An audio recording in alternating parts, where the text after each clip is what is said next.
早晨，我係 Stanley。咁啊，今日咧就假期啦，就同阿太太 Penny 咧就去陽明山嘅。咁而家先要去到劍潭站坐嗰個15號巴士上去。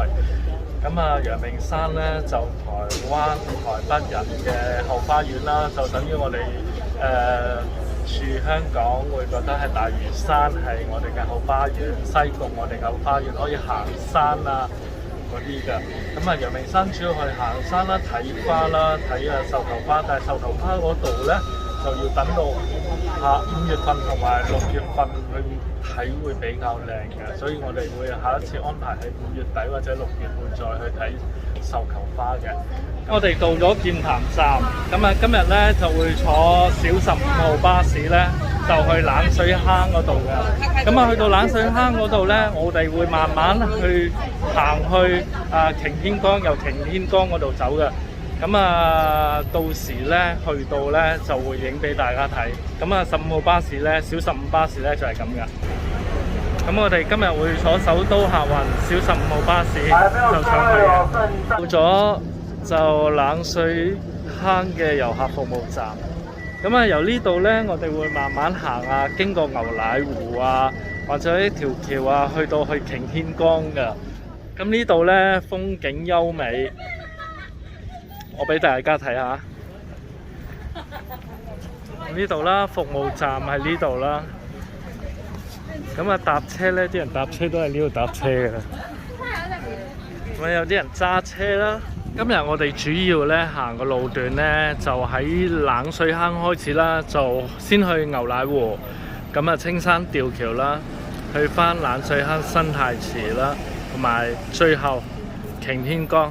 去到擎天崗大草原之後咧，我哋就會由擎天崗坐返 S15號小15巴士落返去劍潭嗰邊嘅。咁我哋嚟到第一個景點啦。咁呢度呢，就會大家會見到白色嘅湖，咁啊嗰個呢，就係牛奶湖啦。咁呢度呢，好青綠㗎，同埋個環境好靚好靚。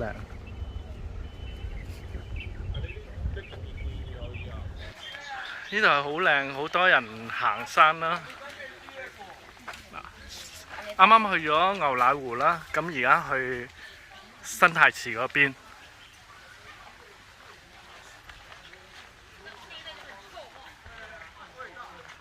咁我哋行到5分鐘度啦，咁就會去到呢個吊橋嘅。呢個呢，以前我哋結婚嗰陣時呢，都去過呢個青山吊橋。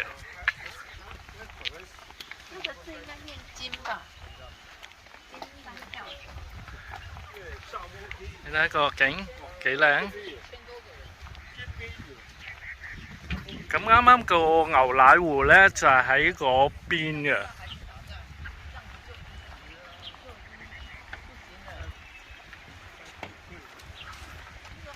我哋到咗另外一個景點啦，呢個呢係冷水坑嘅生態池。呢度好靚㗎。呢個就係佢嘅生態池啦。之前我哋結婚咧影婚紗相嗰陣時咧，都有嚟呢度影嘅。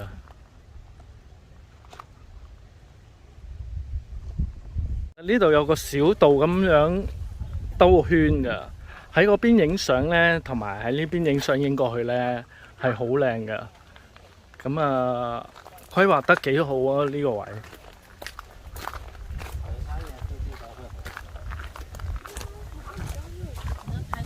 係啦，好多人拍婚紗啊，就可能入到去呢個位拍啦。咁啊，嗰度都有啦。如果天氣咧再藍啲咧，係真係好靚嘅呢個地方。我哋而家咧就會直接咧行1個鐘頭度咧，就會去擎天崗嘅。天崗啦，個風景區啦，會有啲牛嘅。咁啊，具有野性咁啊，盡量就唔好貼近佢哋啦，或者接近佢哋去影相。我哋咧由嗰邊咧嗰座山嗰邊下面啦，冷水坑嗰邊啦，行過嚟，慢慢行，大概45分鐘至1個鐘頭到啦，慢慢行啊。咁啊嚟到擎天崗嘅草原啦。咁嗰邊有啲牛啦。咁啊草原嗰度一大堆，一陣我都會影嘅。咁呢個就係大草原啦，啲牛啦。咁啊嗰邊咧遊客中心嚟嘅，嗰邊。咁呢邊咧就可以上到最頂嗰度咧，就一眼睇晒呢邊嘅環境啦。嚟到大草原呢度咧，咁啊好多人咧就會坐喺呢度就傾偈啦、休息啦，同埋今日風景算唔差。呢度好似外國嘅 feel 一樣，大草原。到頂呢度咧，其實咧可以咁樣行去嗰邊嘅山，再兜一個大圈去翻去嗰邊嘅平原嘅。但係咧，我哋唔行嗰邊啦，行翻啱啱嗰條路落翻落去，就直接去平原嗰邊咯。我哋落到樓下咧，就會見到呢啲野牛啦。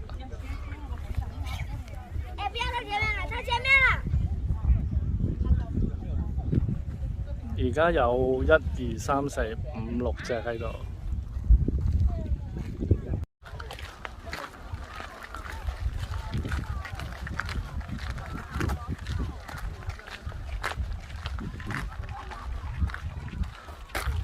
而家開始咧，個天開始藍啦。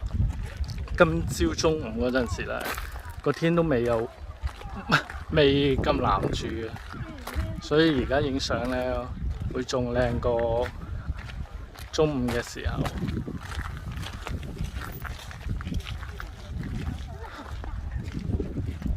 呢兩度就係嗰個大草原啦。而家睇而家嘅天空，好靚啊！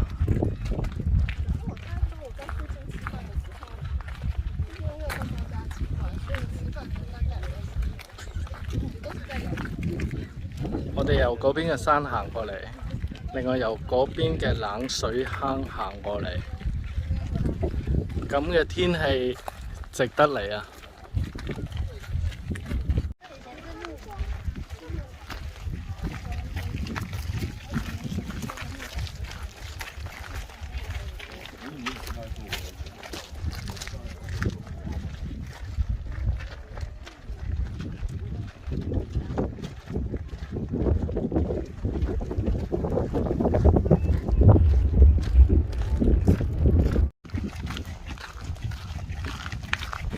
今日嚟到擎天崗呢度啦，咁啱晏晝嘅天氣咧，太陽都出嚟。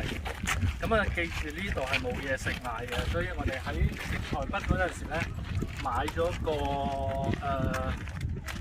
三文治食嘅。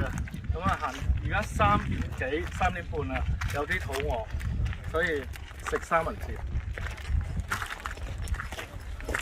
記住將來上嚟咧，就喺台北買定麵包食，同埋呢度好多情侶，有好多屋企人啊，我嗰邊啦，我嗰邊草原啦，去曬太陽啊，欣賞呢度風景。其實呢度咧真係好靚好靚。咁今日差唔多噶啦，都差唔多4點噶。今日我哋咧嚟到嗰個擎天崗咧個環境報告。咁我哋今日晏晝咧由嗰邊去行啦，行到最頂個山咯。